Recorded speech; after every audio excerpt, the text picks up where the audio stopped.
So, hello YouTube. I've decided to, as for my Law 40S final project, I decided to make a video of the sanctity of marriage. It's a bit of a weighty subject. That's why I chose it.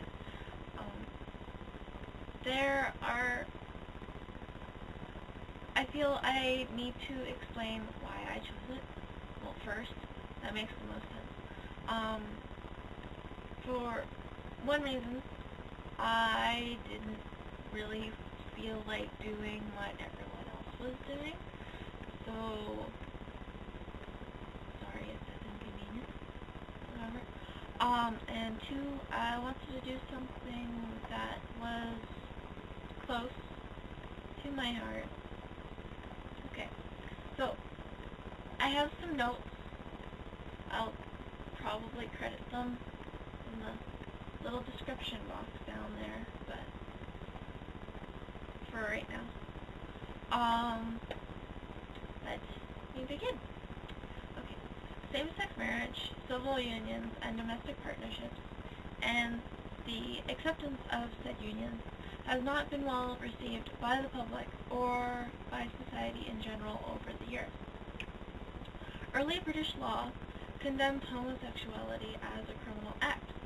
Also, due to the fact that many of their laws reflected the heavy ties to the Bible and the Catholic ideas of the time period. I'm guessing this is about 1800s, about maybe around the French Revolution, something like that. Canada, being under British rule, since we are a British monarchy, adopted many of the legal practices of its mother country.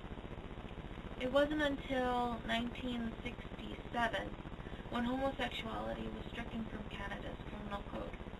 Recently, in the past couple decades, there have been many politicians in the news, church groups, notably, and even bills that have been set up in support of the opposition of the equality of the rights of the queer community, meaning gays, lesbians, bis, transgendered, and the like. In November of 2008, an amendment known as Proposition 8, or the California Marriage Protection Act, it was in the news and newspapers and magazines and blogs about a lot. There was a lot of people on both sides. This was an amendment that said, the main focus of this amendment was to change the California Constitution to add a new section to Article 1 that would say only marriage between a man and a woman is valid under California law.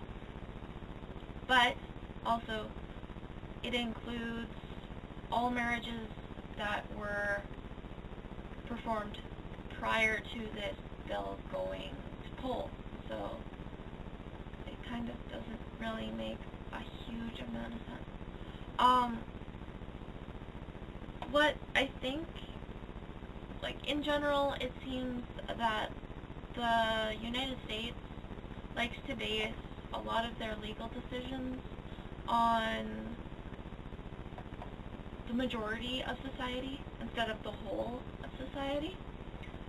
While in Canada, yes, we like to be equal to everyone.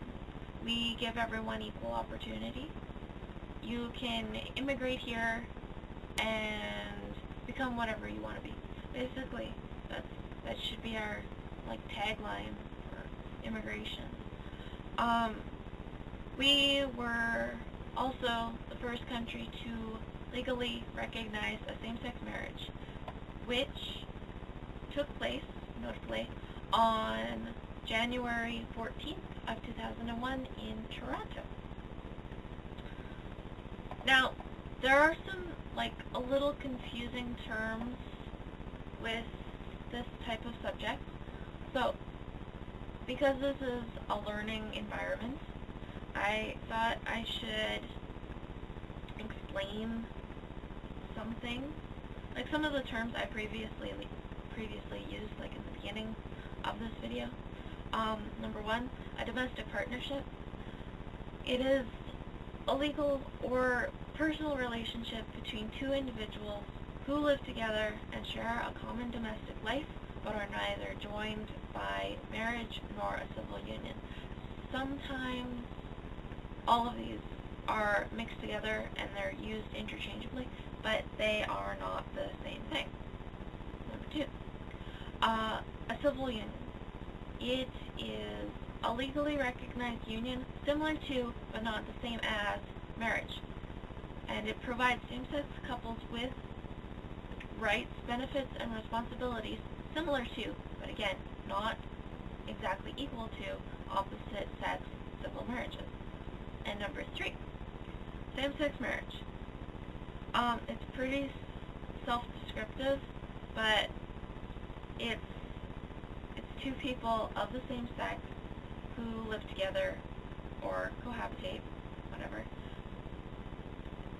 as a family.